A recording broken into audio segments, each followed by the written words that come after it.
Well, that is a fact we are still investigating. I see, and do you have evidence that this chocolate was in fact poisoned? Again, something that may require a little more time to definitively prove. So then in actuality, you do not have evidence that Major Cow consumed some poisoned chocolate. Indeed, you have a solitary piece of rubbish that you plucked straight out of the gutter. That's weak even for you, JJ. Let's move things along. I have another witness who I'd like to summon. He is a man who claims to have an excellent view of people going in and out of the Louvre at the time of the incident. I'll call upon Monsieur Toussaint Kingley. What the fuck's that? Hello, hello, hello. Hello. Alright, Youth. I swear to speak without hatred, without fear, to know the whole truth and nothing but the truth. Please state your full name and occupation for the court record. My name is Toussaint Kingley, and I'm a person who loves fishes. Who fishes? A person who fishes, so you're a fisherman. Oh, is that how it is? I thought the French justice system was better than this. I beg your pardon. Here comes Toussaint Kingley, the Kingfisher. Clearly, he must be a fisherman, because didn't you hear all kingfishers are fishermen? Well, you are carrying a fishing rod. And can a man not carry a fishing rod, reel, and bait without being branded a fisherman? Look, the prosecutor is carrying a riding crop. Clearly, he must be a horse jockey. Oh, for pity's sake. Fine. We can list your occupation as person who fishes and not fisherman. Thank you. Actually, why do you carry a riding crop, Severin? I've never seen you ride a horse. I don't know, JJ. Why don't you, a 30-something-year-old with no health problems, carry a cane? This is veering quite off the course. Could the prosecution please get back to its questions? Of course, Your Honor. Monsieur Kingley, is it true that you were nearby the Louvre at the time of the incident? Yes, I was sitting upon the railing of Pont d'Arts. The Pont d'Arts. That's the new bridge that's just a stone throws away from the Louvre? South entrance, correct? That's correct. And what were you doing at the time of the incident? I was fishing. Kingfishers, am I right, Falcon? So you would have plenty of opportunities to see the people who entered and exited the place. Can you tell us who you saw? Well, the Louvre is a busy place. Naturally, I saw a lot of people. But at 9 a.m., I saw the King Louis Philippe himself enter the building. He was surrounded by his entourage, of course. And around 9:30, I saw a shifty-looking fox lurking around the entrance. Your Honor, I object to the witness use of the term shifty-looking. It's a vague and biased description. No, really, he looked super shifty. I saw him rubbing his paws and cackling gleefully. Then I saw him take out a rose and carefully rub the stem. Rub the stem of the rose, you say, as if you were applying something to the flower, perhaps? Well, Monsieur, I really shouldn't speculate. Of course, it was wrong of me to ask such a leading question. But yeah, it definitely looked like he was putting some sort of powder on the stem. Wow, even I wasn't expecting such a bold admission. Members of the court, it sounds like we have here is a direct witnessing of the defendant readying the murder weapon. The defense claims that the rose was never poisoned, and yet here we have a man who saw the poison with his own eyes. I smell perjury. You do? No question. He saw a shifty-looking criminal readying the poison and cackling near the scene. That's not believable at all. I think you might be right. I wonder if I have any evidence that calls Toussaint's story into doubt. Your Honor, I would like to cross-examine the witness. I want to uncover the truth. Fine, do your thing, Falcon. Make a fool out of yourself.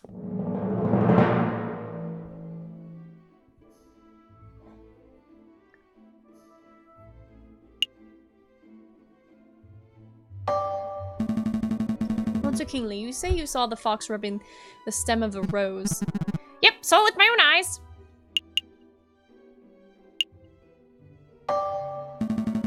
How far away are we from the south entrance? 20 meters, perhaps 30? Somewhat doubtful that you can make out powder being applied to anything at that sort of distance. Monsieur, I don't claim to see the powder myself. I said that it looked like he was applying powder. Could have been a wax or a liquid or whatever, but the guy was definitely putting something on the flower. I see. Well, that's nice and vague. Do you have another question? Are you certain the fox was handling a rose and not some other type of flower? Pretty sure the red petals stand out nicely on a grey January morning, so you're confident you will clearly show you saw a bright red flower in the fox's hands.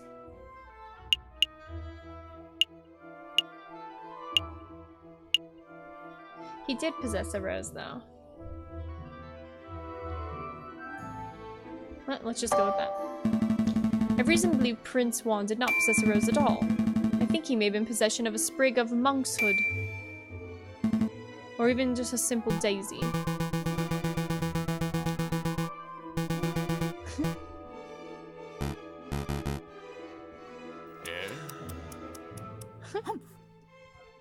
Dang it. Alright. So that's just there to throw you off. I'm always curious with those other lines. Okay, shifty looking. Monster Kingly, you claim you saw a shifty looking fox. Yep, super mega shifty.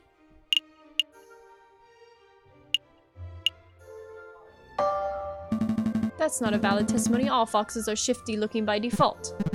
Whoa, that's not cool. Mon Dieu, JJ, it's 19th century. You can't just throw out slurs like that in this day and age. Just saying. No, you listen. France is better than this. We've moved past our need to hold back animals we don't like through the use of oppressive stereotypes. Well said, prosecutor. Slurs are archaic. Now, we as a society can hold back animals we don't like through much more subtle institutional means. Right. Wait, what? Do you have another question about the shifty-looking fox? There must be at least 100 foxes in Paris. How do you know the fox you saw was Prince Juan? Well, he was wearing a suave hat that hung low over his eyes. I hear that's how they wear him in Spain. And I'm not much of a fashion expert, but the rest of his outfit looked like quite out of place for the French winter. Is that all you're going by, his fashion sense? Oh, I nearly forgot. I heard him call a passerby signor. I thought that was peculiar. Well, that's him, alright. Dang it. These guys.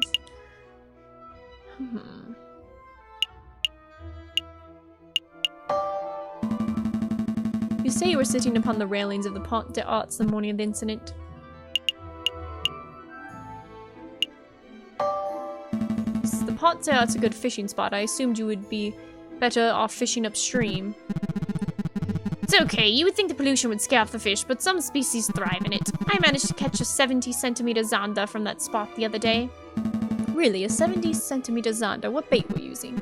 Good question. See, some like to use worms, but I found that a good roach will always triumph. I object, this is completely off topic. Sustained. Discuss your fishy business once the trial is over.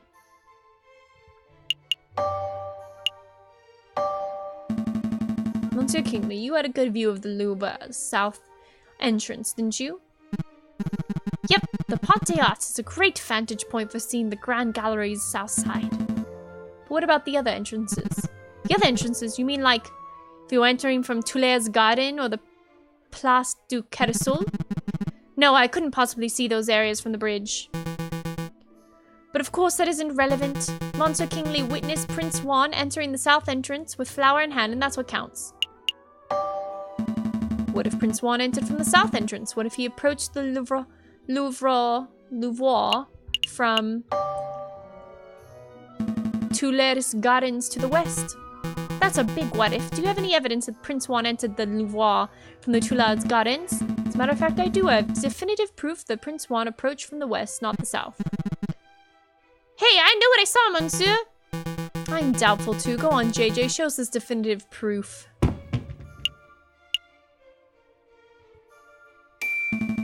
Look at this. A book page. Page 44 of Don Quixote. Specifically, it was found just outside the Louvre's west entrance. This proves nothing. I'm not done yet. Take a look at this. Don Quixote. This is the book Prince Juan has been reading in jail since his arrest. I believe he has had it on his person for some time, and yes, page 44 is missing. This is the first thing I checked. You do realize what this means, don't you, Severon? The defendant was present in Tuileries Garden prior to entering the Louvre. This means, in all likelihood, the defendant entered Louvre from the west-south entrance, not the south. He could not possibly have been seen by Monsieur Kingsley from the Pont des Arts. What? I know what I saw! A fine theory, Falcon, but maybe the defendant took the long way around. One can still travel from Tuileries to the Louvre's south entrance by walking along the river. An extra 2 kilometers of walking just to enjoy the pre-murder scenery. Let's not say silly things, Cocorico. Okay, maybe the defendant deliberately left the page there to mislead the investigation. Now you're the one who's blindly speculating. It's not blind speculation, it's a viable hypothesis.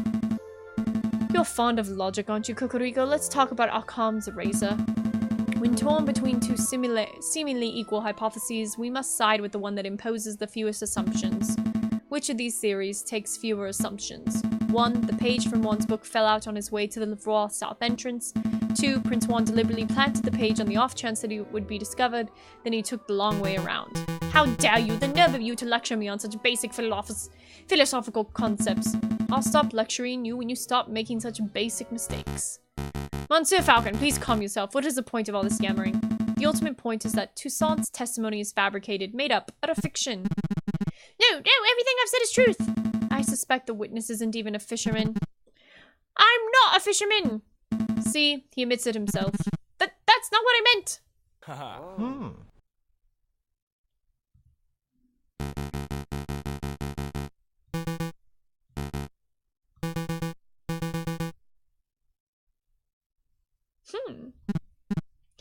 No! This doesn't mean the Prince Juan is innocent, of course. All Falcon has demonstrated this particular witness is unreliable. But I did see something, I really did! Alright, so maybe I didn't exactly see a shifty-looking fox. I made that part of the story up. But I did see a swan looking around the south entrance on the morning of the murder. A swan? Do shut up, witness. Your word is mud at this point. How can we possibly trust anything you have to say? Your Honor, Judge Romulus, we're out of time. We're 10 minutes overdue to start Hare versus Tortoise trial. Is that late already? Curses, I was hoping we could have had the case wrapped up in a single trial session. It is a shame, but ultimately an accurate sentencing is always preferable to a speedy sentencing. Yes, alright, I don't need to hear your moralizing. Court will resume this Friday, 21st of January at 9 o'clock. Don't be late. Prosecutor, do your damn job. Get this stupid fox a conviction already. I will do my best to ensure justice is served, Your Honor. So we have more time. That's nice. A lot came up in that trial, huh? Yes, no doubt about that. Something's bothering me. Why would that fisherman guy, Monsieur Kingsley, lie on a witness stand? Well, it's possible he was coerced or bribed. That's just what I was thinking. Maybe the real murderer threatened the fisherman into making up a story about Prince Juan. Let's keep an open mind. Anything is possible at this stage. But to be perfectly honest, something else is bothering me about the trial. Mademoiselle sighing. I believe she plays a key part in this case, but getting her to tell her story is proving difficult. Surely you don't think that she's a real murderer? Excuse me, Monsieur Falcon. Sorry to bother you, but this letter just arrived. I think it's for you. A letter for me? I wonder why it wasn't sent to my office. Have you been demoted to courier status, Rupert? Oh, hush, hush, Sparrowson. I don't need to be pitied by your first-year dropout. Oh, good. Good comeback. So what does the letter say, Falcon? It's a threat. A threat made with cut-out newspaper letters. Whoa, I didn't know those things actually existed. Let me see.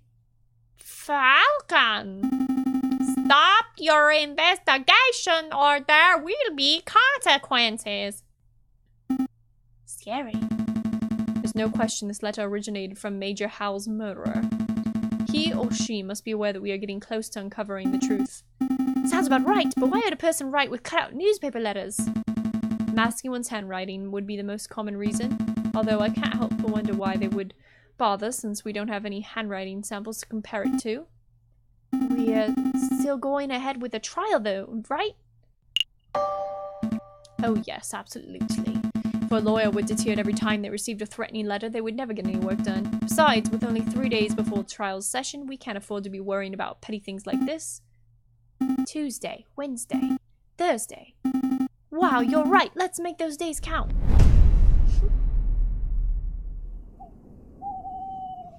A new day. Now I'm getting cold, so I put my sweater back on. Why is it cold in March? I miss living in San Diego where it was warm all the time.